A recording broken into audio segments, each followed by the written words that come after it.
Let's take a trip to a time where anti-Semitic, self-perpetuating, never-ending events were at their all-time highest.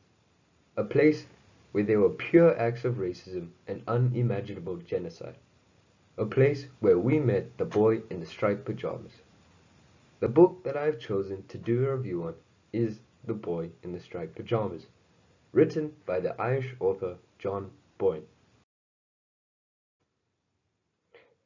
John Boyne has written numerous books for young children that are set during the two world wars, including this book which he is most famous for. He has also written many other books across many other genres, as you can see here. I chose this book because I first saw that The Boy in the Striped Pyjamas was a movie directed by Mark Herman. I heard the movie was very emotional and superb. I only found out later that it was a novel originally, and I wanted to see if it was on par with the movie. Although I have never watched the movie, I wanted to see if it met my expectations. The book tells a story about a young German boy growing up during the dangerous and treacherous World War II, a time where Hitler ruled over Germany and killed millions of Jews.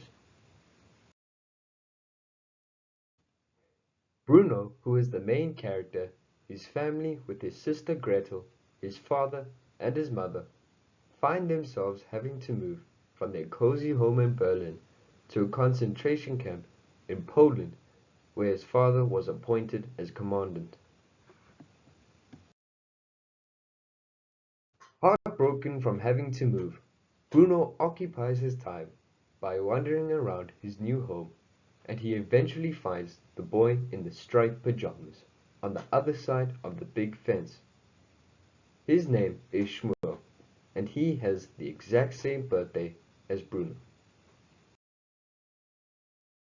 Shmuel, being a young Jewish boy in the concentration camp, and with the relationship he builds with Bruno, they begin a forbidden friendship, completely unaware and oblivious of their surroundings.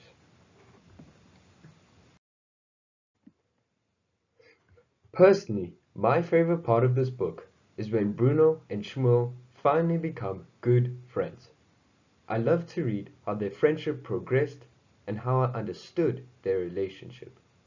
How they are so innocent in a world with so much hatred and violence at the time.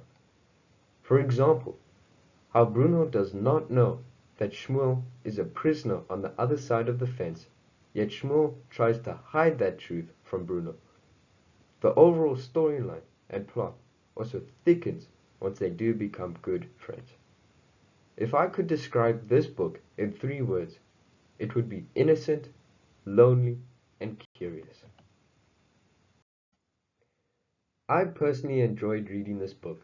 It was an easy book to read, and it was short, but still being able to make it very emotionally impacting on many levels, both joyfully and miserable.